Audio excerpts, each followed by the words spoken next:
ભાજપના મંડળ પ્રમુખ માટે 45 વર્ષની વયમર્યાદાનો મામલો. વયમર્યાદાને લઈને થયેલા વિવાદ પર પ્રદેશ સંગઠન મહામંત્રી રત્નાકરની સૂચના. 45 વર્ષની ઉંમર એ પ્રાથમિક બાબત હતી, તેને સેન્ટ્રિક મુદ્દો ન બનાવવો. સક્રિય સભ્ય બાબતે વ્યવહારુ રહેવા માટેની સૂચના. પાર્ટીનો સભ્ય હોય અને કામ કરતા હોય તેને પ્રાથમિકતા આપવા માટે બેઠકમાં સૂચના અપાઈ હોવાનું સૂત્રો પાસેથી આ વિગત મળી રહી છે. સત્તાવાર કોઈનો કાંઈ કહેવાનો ઇનકાર છે. તો આપણે જણાવી દઈએ કે 45 વર્ષની જે ઉંમર છે એ પ્રાથમિક બાબત હતી. આ મુદ્દે રત્નાકરે નિવેદન આપ્યું છે.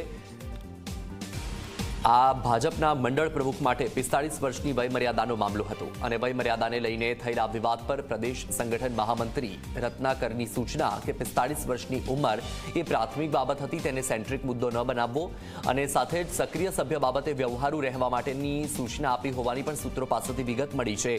પાર્ટીનો સભ્ય હોય અને કામ કરતા હોય તેને પ્રાથમિકતા આપવા માટે પણ બેઠકમાં સૂચના અપાઈ હોવાની વિગતો મળી છે.